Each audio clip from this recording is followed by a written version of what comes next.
The following program, NORML Show Live, is intended for responsible adults only. We advocate for the repeal of marijuana prohibition for adults. We discuss the science, culture, and controversy about America's marijuana laws. We do not advocate or encourage any illegal activity and advise all listeners to learn their state and federal marijuana laws by visiting norml.org, NORML.org. Opinions and claims made by guests and advertisers of NORML Show Live are their own and do not necessarily reflect the philosophy and policies of NORML. Listener discretion is advised.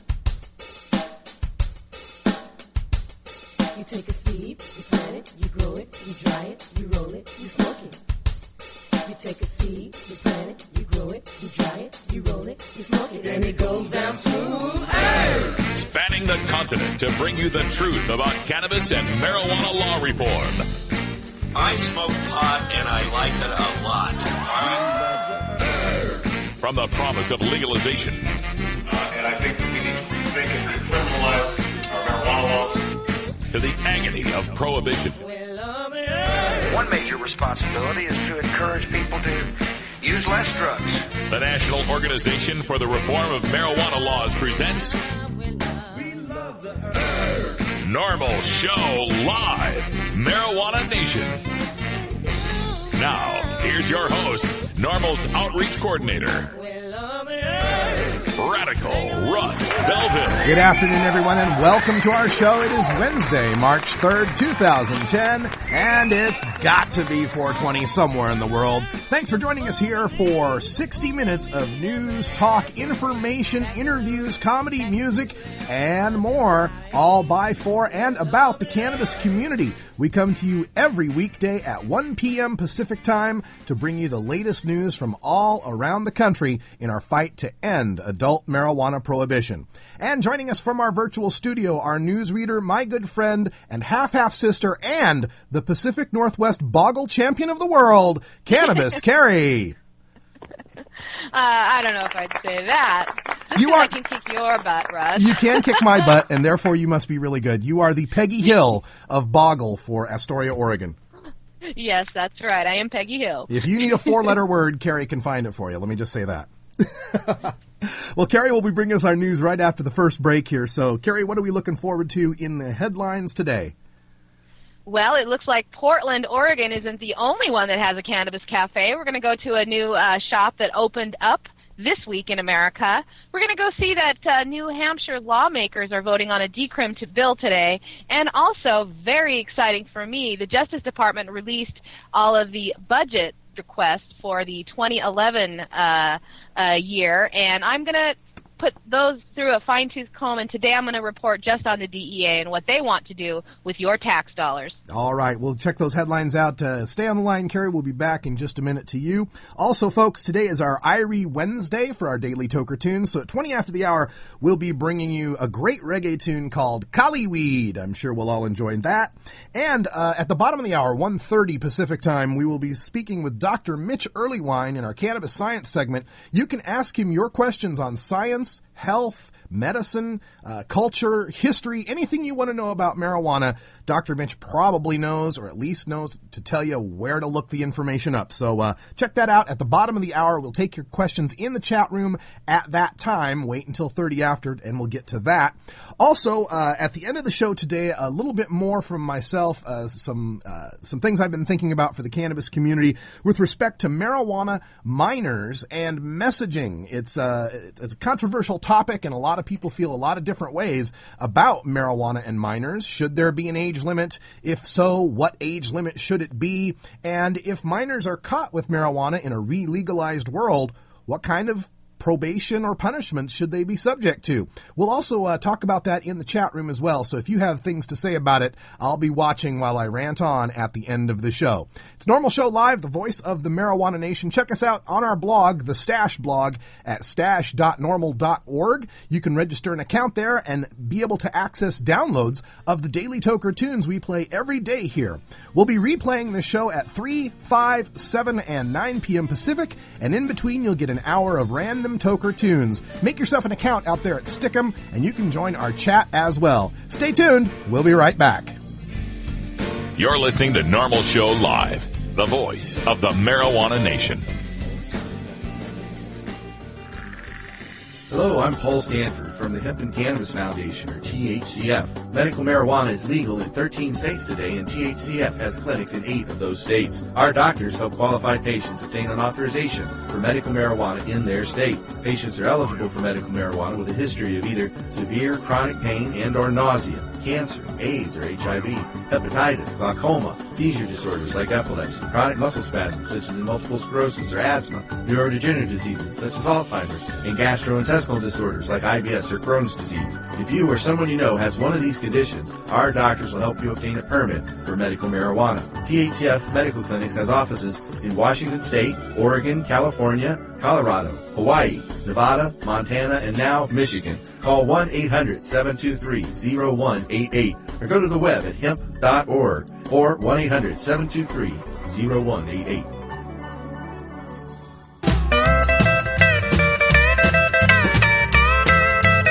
When I was in England, I experimented with marijuana a time or two, and I didn't like it, and didn't inhale, and never tried it again. I think you'd probably be a lot cooler if you had, Mr. President. Said, hey, do you have a joint, kid? Sure would be a lot cooler if you did. Light it, don't hide it. Light it, don't hide it. Oh, light it, don't hide it. Light it, don't hide it. Just light it, don't hide it. Fire it up right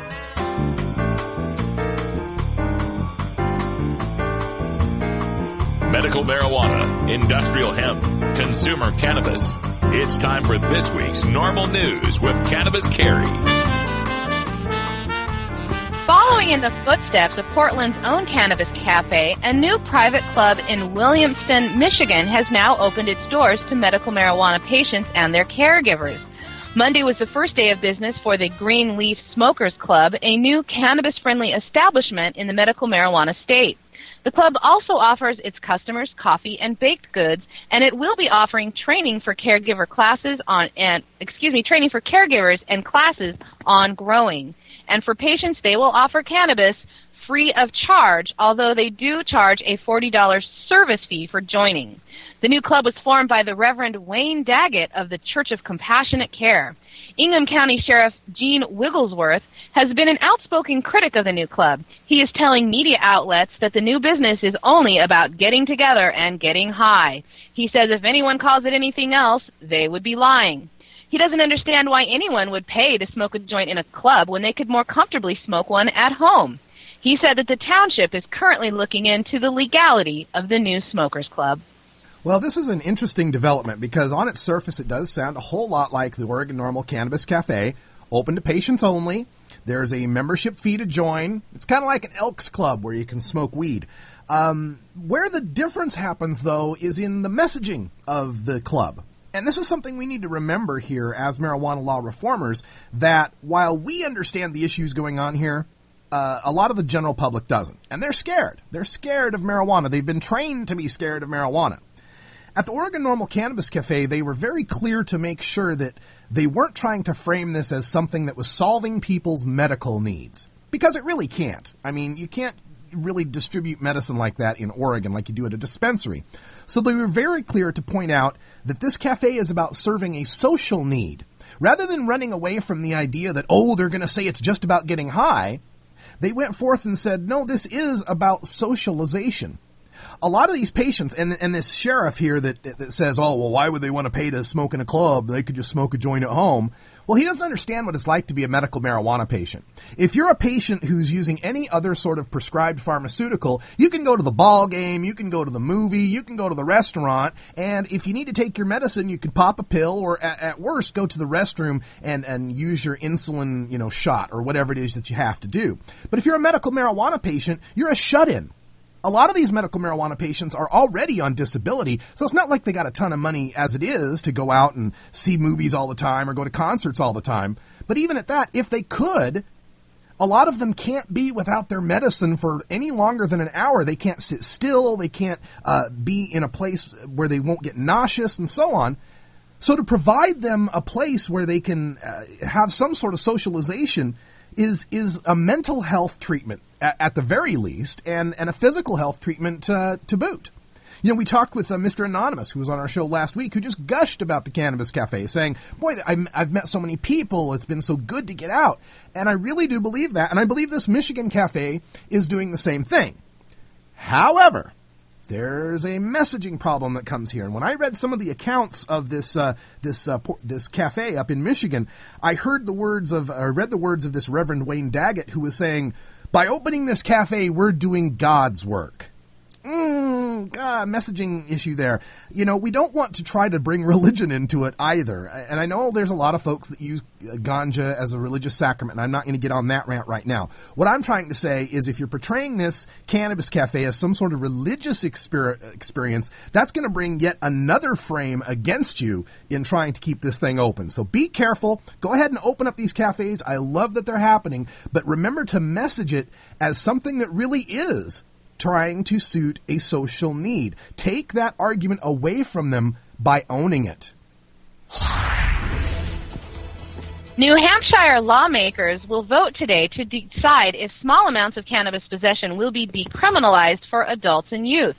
The bill that the New Hampshire House will be voting on today would allow adults that get caught with less than 7 grams of cannabis to be subjected to a $200 fine and no criminal record, much like a traffic ticket. Anyone under 18 years old who is caught with that small amount would be subjected to a notification to their parents, and they would have to complete a drug awareness program.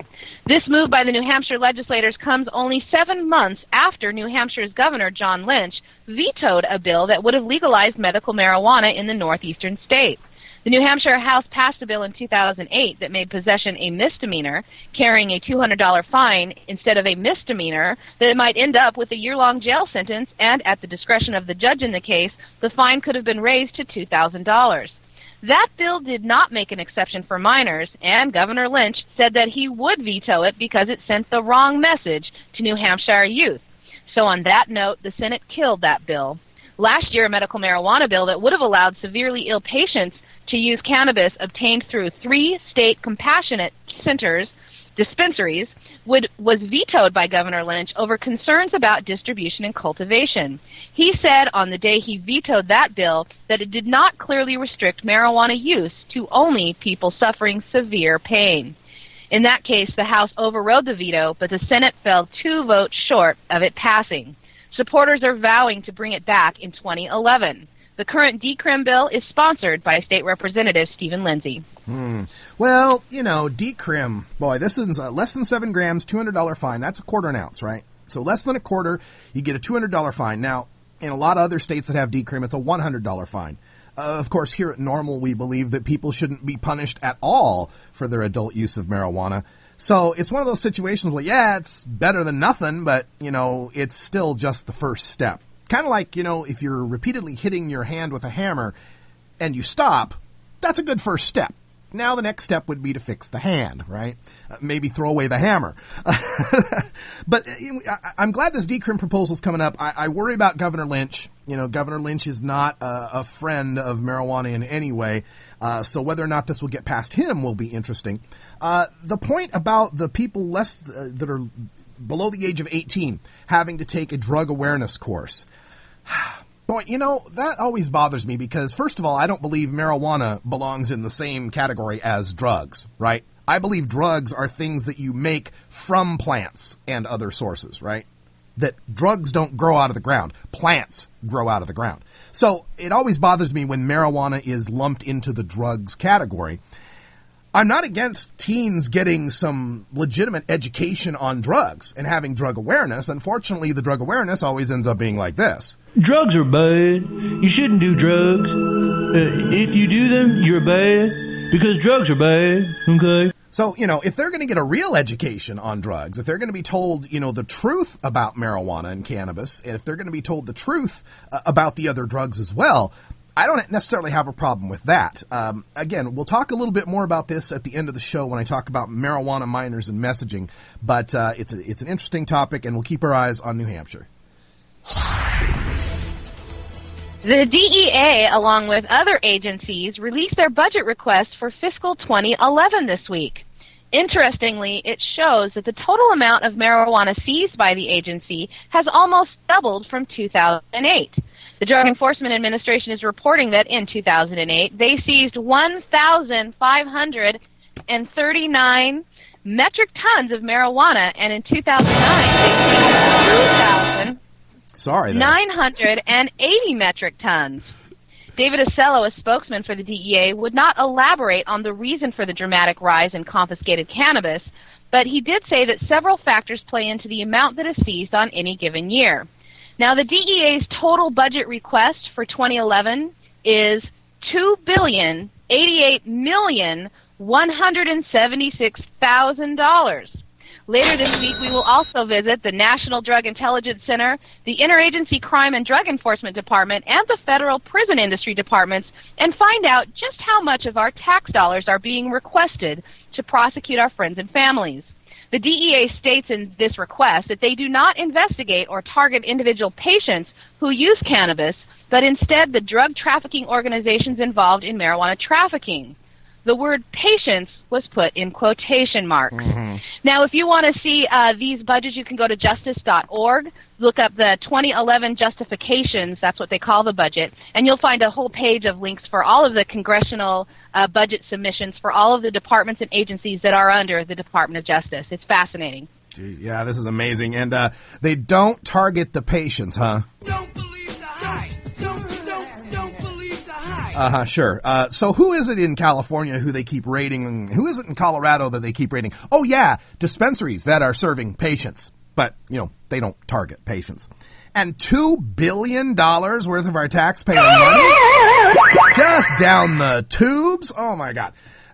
The DEA is is the biggest make-work jobs program the federal government has ever come up with, okay? This is welfare for cops, is what it is. It provides them an easy source of easy arrests to continue to pad their statistics. Most marijuana consumers, and by the way, we talk about the war on drugs. We're talking about the war on marijuana. There are so few people that use all the other drugs combined that it would not at all justify what they're doing. They just couldn't pull it off if there weren't the constant grist for the mill in the form of adult marijuana users. That's just the facts. If you look at all the numbers, half of all drug war arrests come from marijuana. When marijuana arrests happen, 89% of them are for mere possession only. They keep saying, oh, we only target the kingpins. We only target the big drug traffickers. Well, if that were true, wouldn't those numbers be reversed? Wouldn't 89% be for cultivation and sales and 11% be for mere possession? But that's not what we see in the statistics. In America, there are 22.5 million people who will use cannabis this year, 14 million who will use cannabis this month. By comparison, there's about 2 million people that will use cocaine, about 1 million that will use methamphetamines, and about 350,000 that will use heroin. There just aren't any numbers there for them to justify their huge budgets and the expense of all those helicopters and overtime they use for eradication.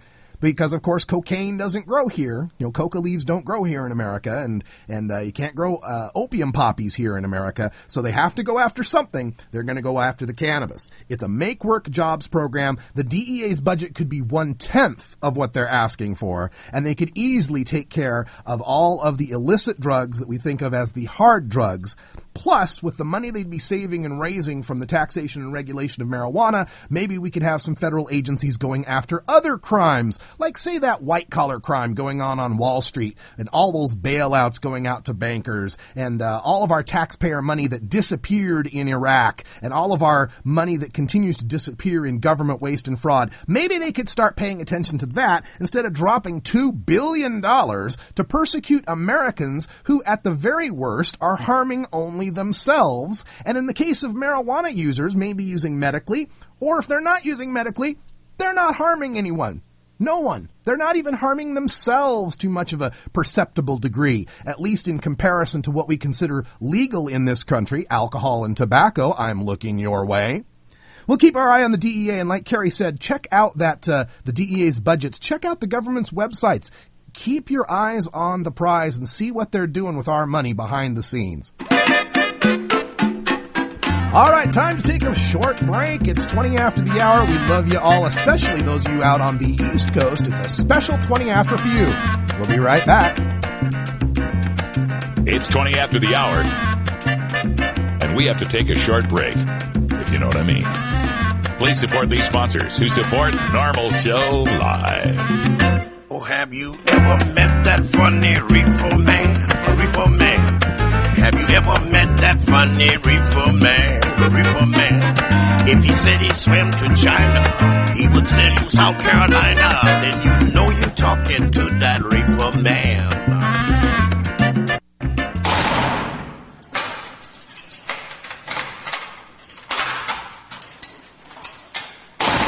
Law420.com.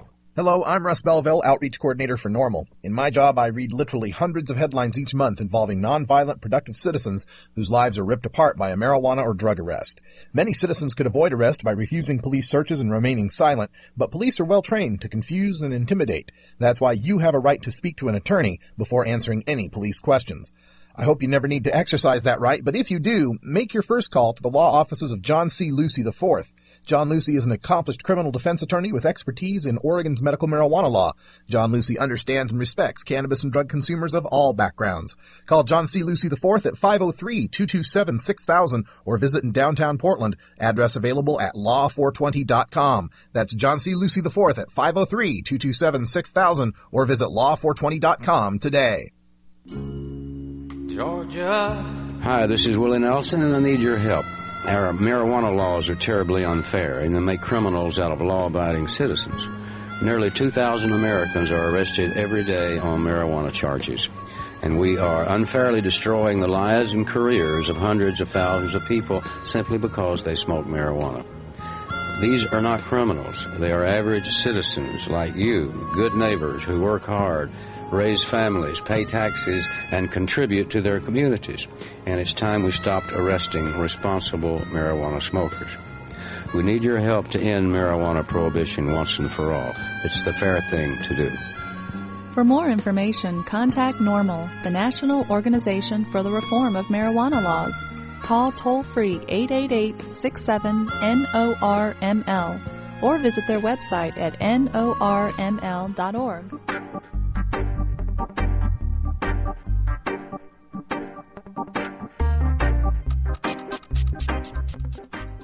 It's time for your Daily Toker Tunes, the best in 420-friendly music from all genres that uplifts, entertains, and informs the public.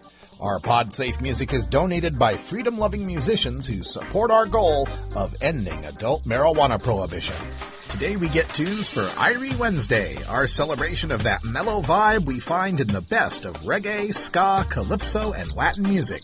Brought to you by Johnny Reeferseed and the High Rollers, America's favorite red-eyed soul rock and roll band, available now on iTunes and CD Baby. If you'd like to submit your song to be played on NORML Show Live, send it to us at stash@norml.org. Now, here's some great independent marijuana music for today's Daily Toker Tunes. All right, time for our Daily Toker Tunes for Irie Wednesday, and when you think reggae, you think Iowa. We're here with Johnny Reeferseed from Iowa. How you doing, Johnny? Good. The snow's melting away finally. Oh, good. I'm glad you can finally get some ground underneath your feet. That's good to hear. And what's happening as far as Iowa goes with the Board of Pharmacy? Anything new developments on that you've heard from? No, we're just basically there's not enough time for the lawmakers to deal with it this year, so they're brushing off till next year, which. Like basically it's an election year, so they're avoiding it. Yeah, I understand how that goes. Well, what are we looking forward to for our Irie Wednesday tune today? This is a band I found surfing around on MySpace. They're called Clear Conscience, and they're from San Francisco. There's all spreading positive vibes from east to west and north to south, and there's no denying the impact that they are creating out there. Clear Conscience began in 2006. And 4 albums later, they have made their mark and built amazing relationships with many classic reggae legends. Their latest release on the Rocks is debuted at number 9 on the iTunes Top 100 Reggae albums, with their other 3 albums gracing the Top 100 as well. Their current release features tracks with such greats as world-famous Half Pint, Dub Passenger, a.k.a. Daddy Scotty of Chapter 11, and Badfish. Each of their albums has something different to offer each listener, from straightforward reggae and dub to rock to a little hip-hop flavor. Their track New Love, which features Matt Velasquez of Revolution, is currently getting much radio play in California. New Love and today's toker tune, Cali Weed, can be found on their CD, Into History. You can learn more about Clear Conscience at myspace.com/clearconscience-dub, and you can purchase their music on iTunes. So let's fire up some Cali Weed. All right, some Cali Weed. Thank you, Johnny Reeferseed. And folks, if you want to get a copy of this song, log on to our blog at stash.normal.org. You can create yourself an account, and on that account, you can download these tunes. This is Cali Weed. It'll be up in about 2 hours.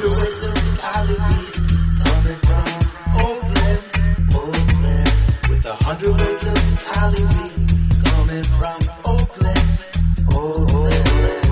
Concert herb girl, only the best. Bullering ganja, never touching the cess. Oh, my river, let me pass it to the left. And I take a puff, let me pass it to a friend. Get caught up in this accusation. Never ever been a friend, no one's prison girl. I'm the boss of this Babylon. The world's falling down with me singing this song. I can't afford to get arrested. 100 words of Cali weed coming from Oakland. With 100 words of Cali weed coming from Oakland. Smashing the car with 2 in the bag, a quarter pound of herb and a half ounce of hash. Products off when the lights start to flash. Empty our wallets, but we stashing the cash. Nights too young, so we snatch up a case with our pockets still full. Yeah, we rob up the place. Kick some treble, then we bump up the bass, and the asses are shaking all over this place. So I ain't got no papers on me now. With 100 words of Cali weed coming from Oakland. With 100 words of Cali weed coming from Oakland.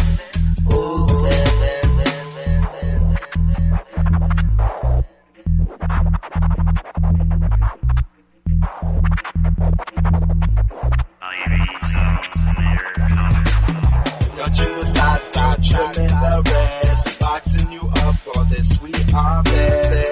I'm the student, girl, you're passing the test. Dropping this mix from east down to west. Puffing and passes where the party never quits. Serving you up a bowl full of their eggs. Champion sound class, straight up and down. And the firefighters burn this whole joint down. So I can't afford to get arrested. I ain't got no papers on me now. With 100 words of Cali weed coming from Oakland. With 100 words of Cali weed coming from Oakland. Cali Weed coming from Oakland. Glad to have that tune from Clear Conscience for our daily Toker Tunes on Irie Wednesday. Remember, log on to stash.normal.org, register your account, and you can get a download of this tune in about 2 hours.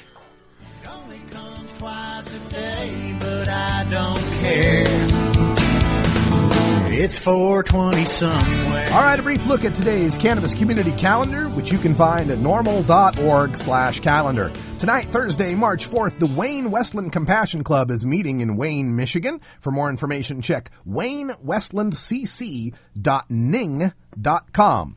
The University of New Hampshire NORML is having their meeting at the MUB 334 building, and Philly NORML in Philadelphia, Pennsylvania is having their open meeting at the A Space, 4722 Baltimore Avenue, Philadelphia, Pennsylvania. They meet always on the first and third Thursdays of the month. For more information, check out phillynormal.org.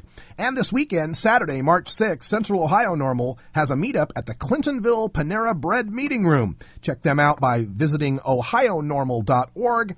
Also, Cleveland NORML's having their meeting on Saturday, a meetup at the Root Cafe in Lakewood, Ohio. For more information on all of these events, check out our Cannabis Community Calendar, which you can find at NORML/calendar. Delirium Q-36 explosive space modulator. That creature has stolen the space modulator. Okay, we're having some difficulties here with the automating machine. Let's go there. Have you considered medical marijuana? Double-blind, peer-reviewed studies have found cannabinoid therapies to be successful in treating the symptoms of Alzheimer's disease, ALS or Lou Gehrig's disease, brain cancers, chronic pain, diabetes mellitus, dystonia, fibromyalgia, GI disorders, hepatitis C, HIV/AIDS, hypertension, incontinence, MRSA, multiple sclerosis, osteoporosis, pruritus, rheumatoid arthritis, sleep apnea, and Tourette's syndrome, as well as anecdotal evidence suggesting relief from anxiety, depression, and post-traumatic stress, plus reduction in the need for narcotic painkillers. Side effects of medical marijuana can include euphoria, relaxation, anxiety, panic reactions, paranoia, tachycardia, dry eyes, dry mouth, concentration and reaction time impairment, appetite increase, and in 37 states, arrest and incarceration. But medical marijuana is non-toxic and cannot cause overdose. Medical marijuana. It's not for everyone, but ask your doctor if medical marijuana may be right for you.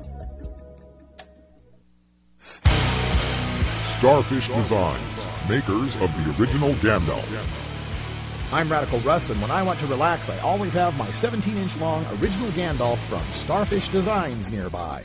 The hand-blown borosilicate glass is strong and easy to clean, and the design is sleek and sophisticated. Starfish Designs are available from Bend, Oregon at a glass retailer near you. For locations, call 541-788-GLASS. That's 541-788-4527.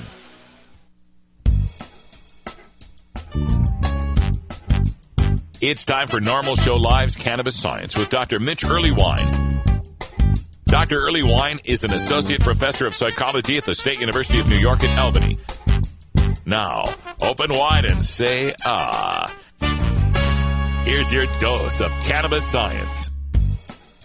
All right, every Wednesday we are joined by Dr. Mitch Earlywine, professor at the State University of New York at Albany. Thanks for being here with us again, Dr. Mitch. It's so great to be back. Yes. We had Dr. Grinspoon fill in for you last week. He did a fantastic job. Not surprised. He's the expert. He's the man. He's the man. Before we get into the questions that are building up really quickly in our chat room, I did want to give you a chance to address something Paul Armentano had written up on the NORML blog.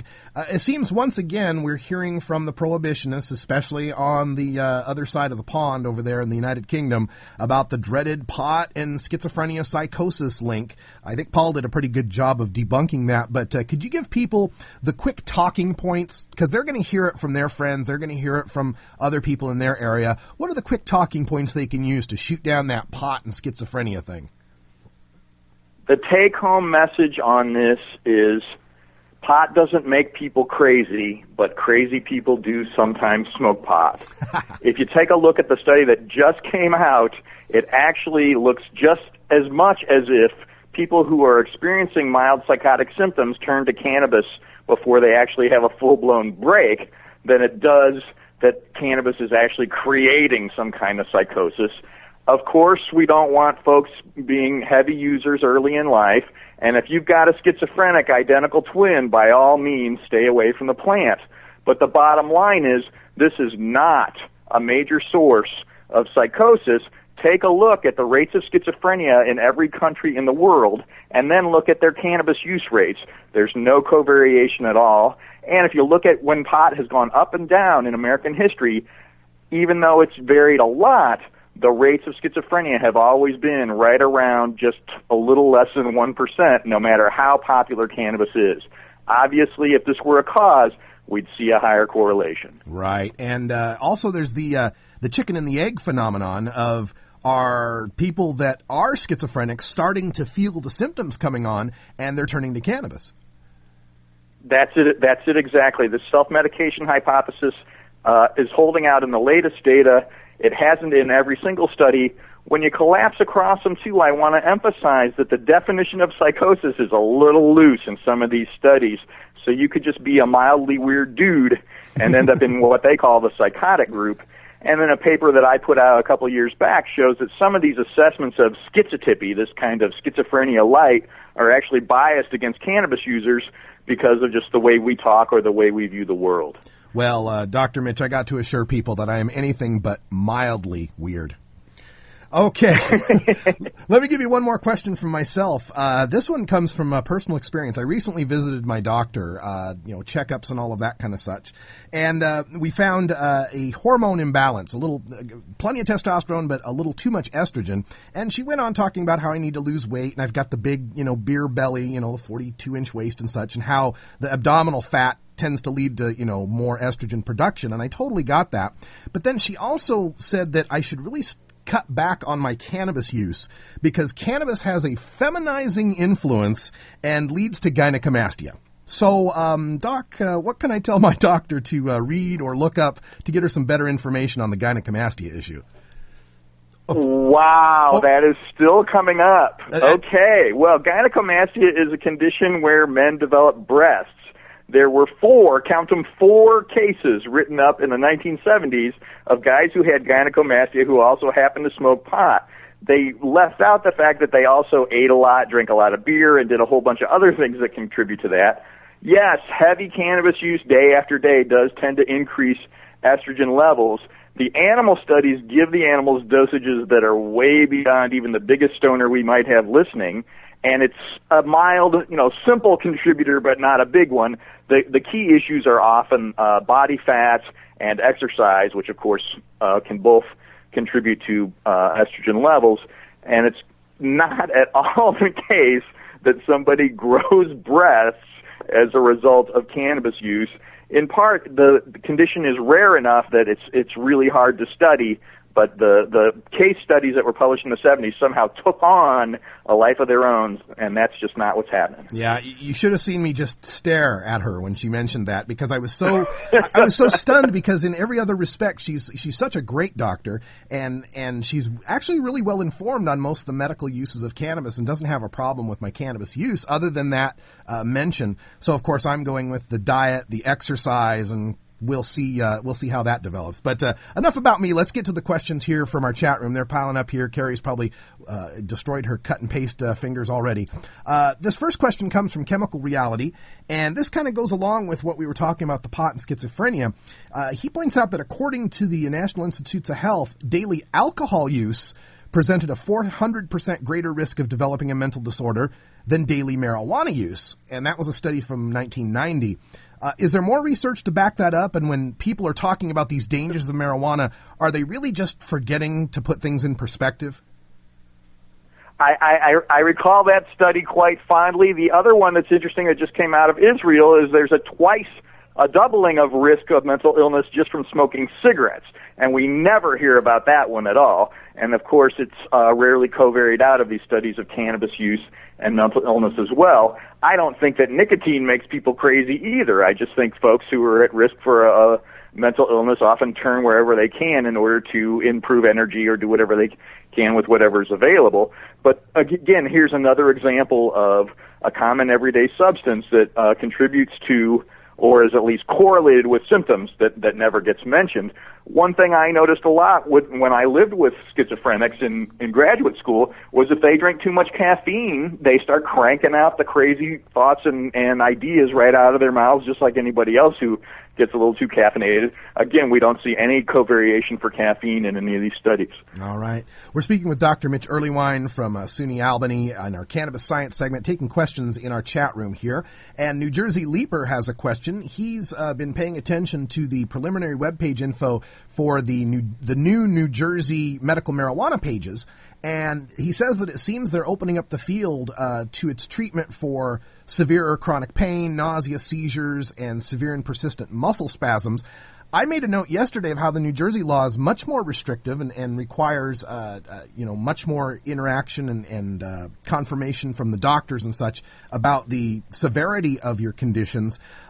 What advice could you give to reformers that are putting together these medical marijuana laws as to what sort of conditions should qualify for medical marijuana? Should it be a California style, anything a doctor says, or do you like these lists better? What's interesting to me is how many other drugs that are prescribable are often prescribed for uses that don't necessarily have a big randomized controlled trial in their favor, and they're completely allowed to do that at their own discretion. You publish a couple of case studies on how some oddball antidepressant also treats anxiety, and suddenly everybody's allowed to prescribe it for that. How come cannabis is any different? And sure enough, if you discover that smoking cannabis helps some disorder you have that is so rare that nobody would have a randomized clinical trial on it anyway, why not give the position where the physician gets the opportunity to prescribe that anyway? What if you had trichotillomania, this outrageously rare disorder where you pull your own hair out of your eyebrows or other parts of your body? It's incredibly rare. It'll be impossible to get a big randomized controlled trial of that, and yet if it helps you, why not go back and forth with your physician and figure out if that might be a good use, instead of trying to have only a list of disorders that we have definitive proof on? Why not have the definitive proof be your own experience? It's funny you mentioned trichotillomania. I actually have members of my wife's family who have that disorder. I wonder if the cannabis could possibly help them. We'll have to check that out. Another question here comes from Mikey Zero. He wants to know your general opinion of the medical marijuana movement, and do you see that as helpful or harmful to the overall legalization movement? All in all, I like keeping these separate because they really are separate issues. I feel like, helping the sickest of the sick has got to be a top priority. We've got literally 70 to 80% of the population behind us on this, and let's make sure those folks get whatever they need for relief, particularly when we're talking about, age-related wasting and cancer chemotherapy-related anorexia and stuff like that. Let's not wait on that. Let's give these folks a chance. But I feel like adult use is a separate issue, and I like the idea that medical use will perhaps get folks more familiar with the plant and help them realize its harmlessness, and then have that be a stepping stone towards it. But when I bring that up, sometimes, prohibitionists get really freaked out, like this is all a red herring, and that's not the case. The medical data are quite compelling, and we need to treat that as a separate issue. Yeah, I always find that cannabis suffers from the problem of people trying to put it into a box that it doesn't fit in, right? You could put it in the medical box, but it's more than a medicine. You could put it in the intoxicant or the inebriant or relaxant box, but it's more than that as well. I think it kind of deserves its own box. I think there really aren't any other psychoactive substances that quite fit in the same way, and in fact, it's the only plant we have that really works in the cannabinoid system the way it does. It really is unique. Yeah. Question now from Lord Bong Hitter. Love that name, Lord Bong Hitter.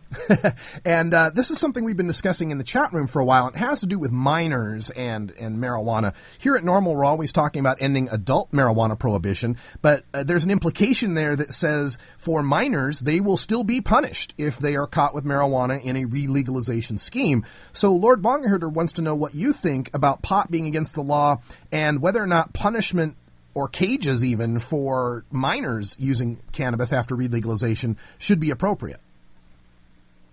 I'm not a big fan of punishment as a learning strategy in any domain.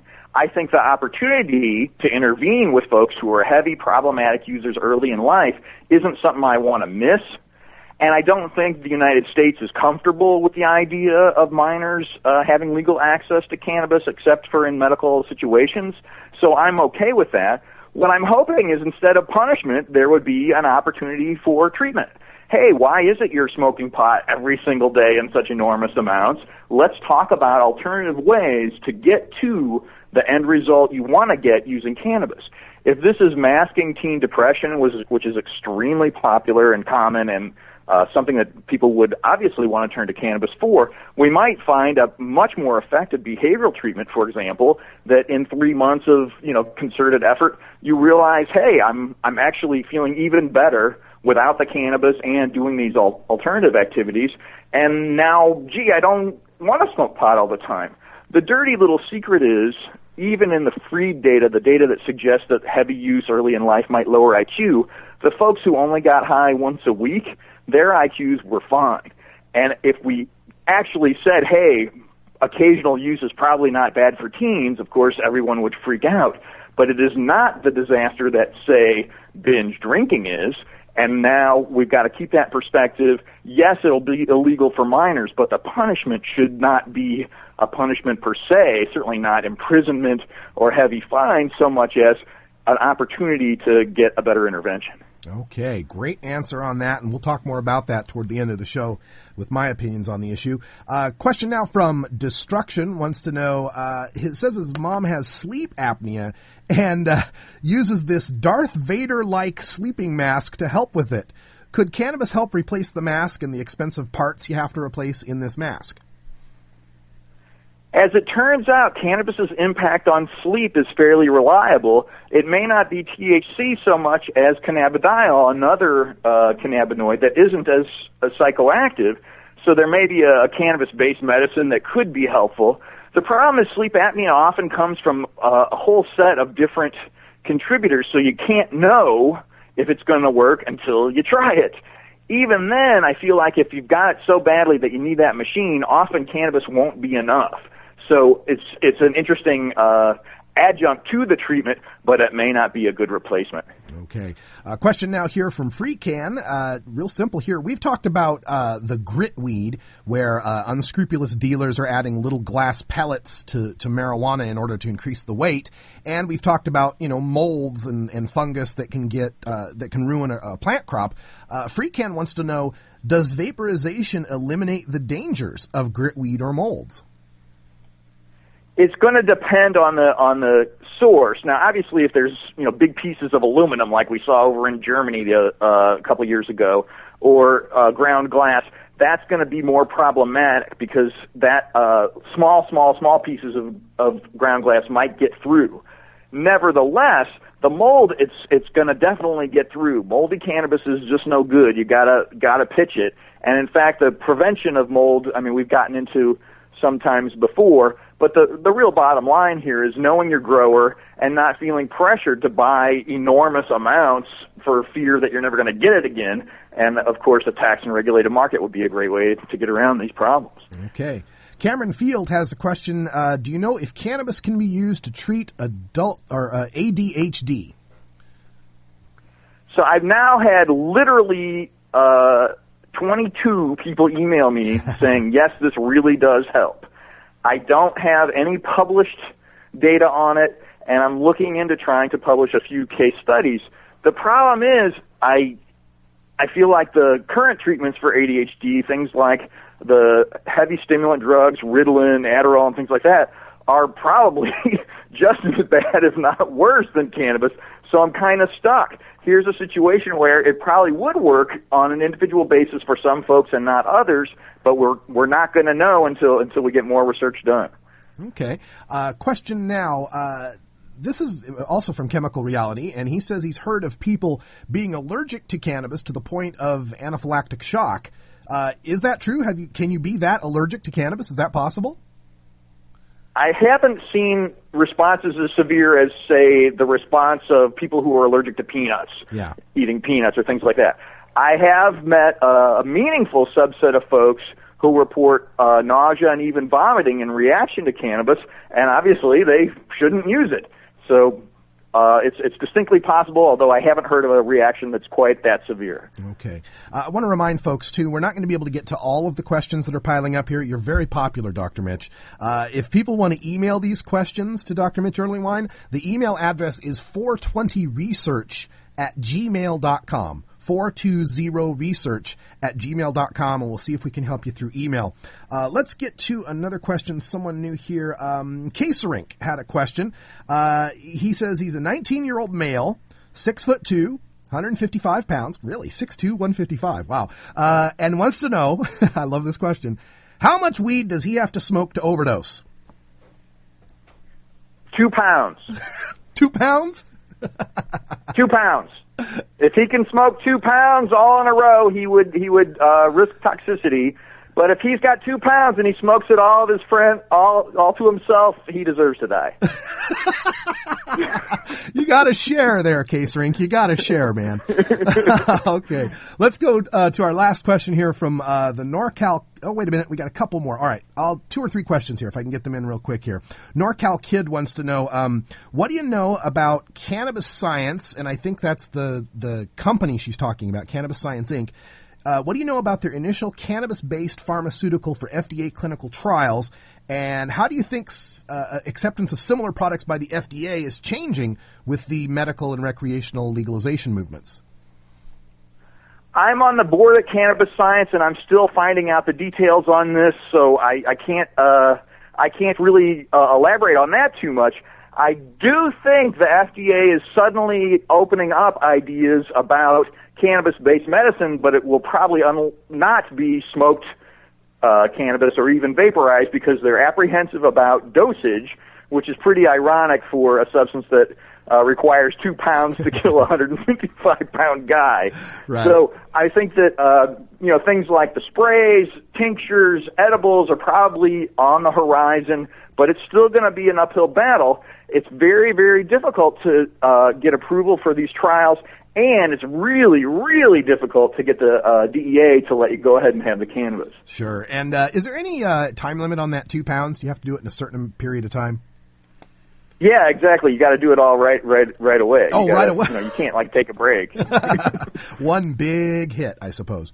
All right. This next one's not really a question, more of a statement, but it's something we've talked about before, and maybe you can elaborate a little bit. Hunter says that most studies about cannabis turn out good.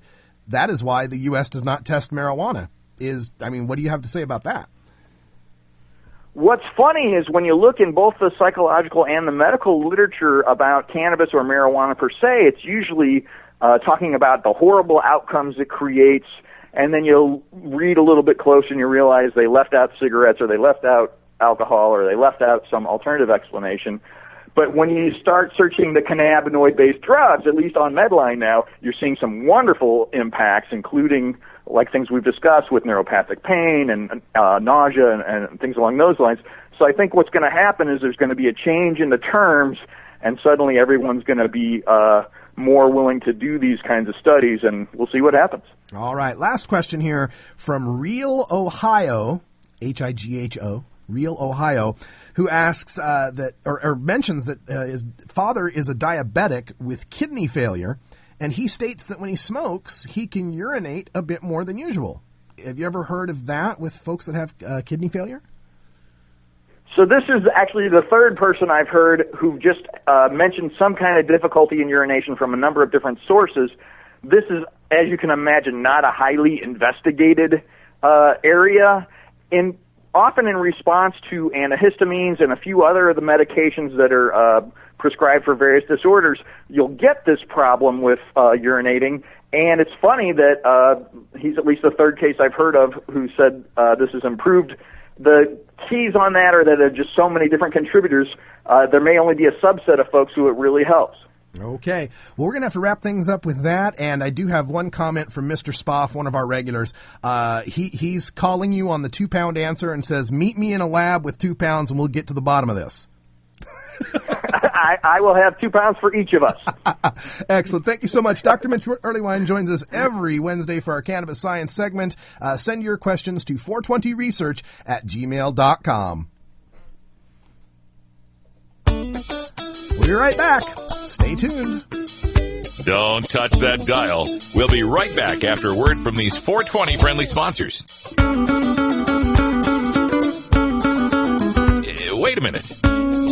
This is Internet radio. There are no dials here.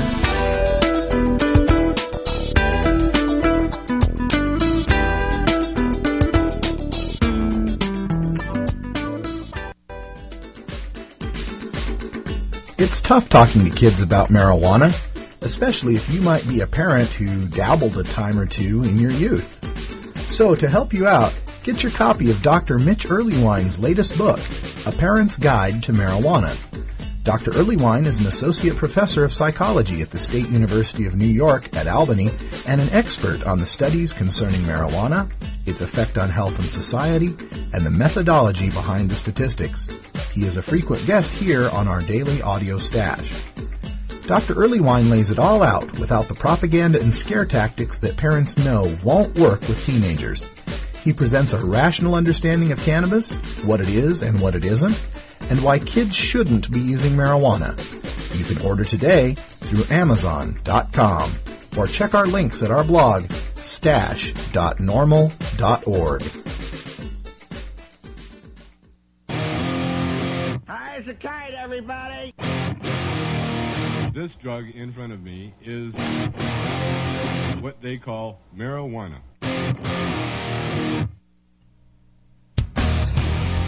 we had a dime for every dime bag bought in America, marijuana would be legal by now. Donate to NORML at NORML.org and support NORML Show Live.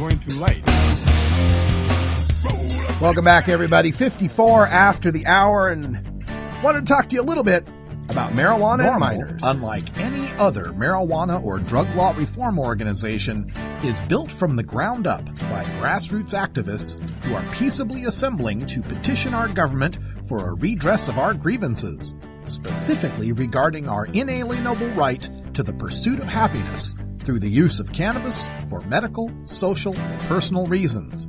We are the Marijuana Smokers Lobby, and we aren't just anti-prohibition, we are pro-marijuana. Every Monday, we take some time to talk to the citizens in local NORML chapters across the country and around the world, as well as others who are working to make a difference in the fight to end adult marijuana prohibition in this segment we call Grassroots Activism. All right, we're going to keep it short right now. We're running up the top of the hour here. Before I get too far into it, though, I want to remind you to check out change.org and vote for the legalization questions that are out there. We got 9 days left, and the question is hovering around 7th to 9th place last time I checked.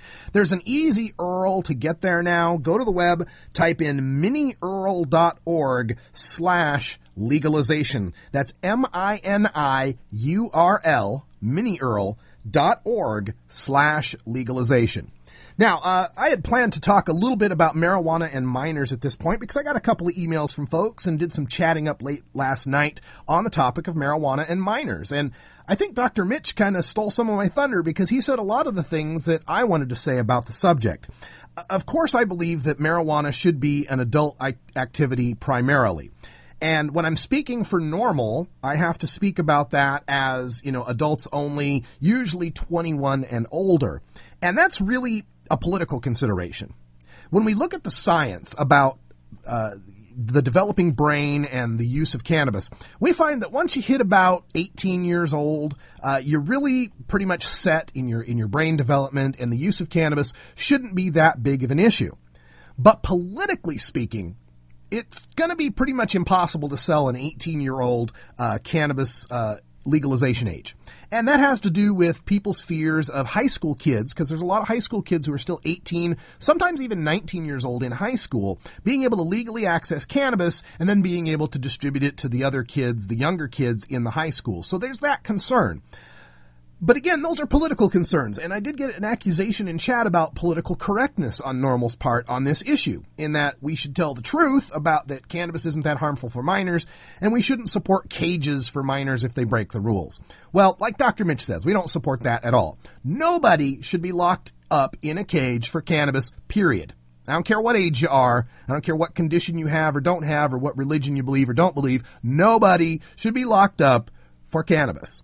But I do like the idea Dr. Mitch floated of finding a minor with, a lot of cannabis use and maybe using that as an opportunity to direct it toward understanding health issues, mental health issues, and so on. As long as that's a legitimate education about cannabis, not the, drugs are bad education that they usually get. And personally, and again, I got to emphasize personally on this, as Russ Belleville, I don't really have much of a problem with minors smoking marijuana at all. I have met so many people in our movement. I will give you one just because I know he outs himself on this. Rick Cusick, one of the publishers of High Times magazine, talks about at Boston Freedom Rally last year how he started smoking pot when he was 12 years old. And at first I cringe when I hear that. Oh my God. But then I think, well, God, Rick turned out all right. Turned out to be a magazine publisher. He's a responsible father and tax-paying citizen. So he didn't turn out so bad, right?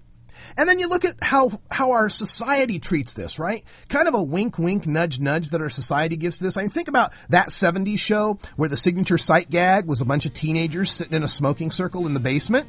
That was a big hit for like 8 years, pardon the pun. So, does our society really have that much of a problem with minors and smoking? It's something I'd like to talk about a little bit more, and if you've got some opinions on this, I'd love to read them because it's a very controversial issue. Send me an email at stash@norml.org. We'll discuss it some more. Also, check out our blog at stash.norml.org. Follow me on Twitter at RadicalRuss. And until next time, take care of each other, tokers. You plant it, you grow it, you dry it, you roll it, you smoke it.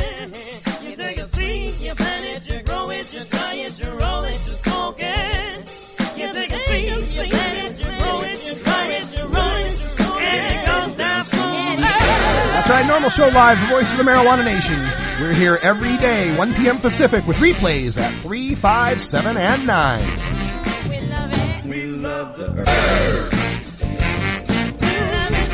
This is NORML Show Live, the voice of the Marijuana Nation.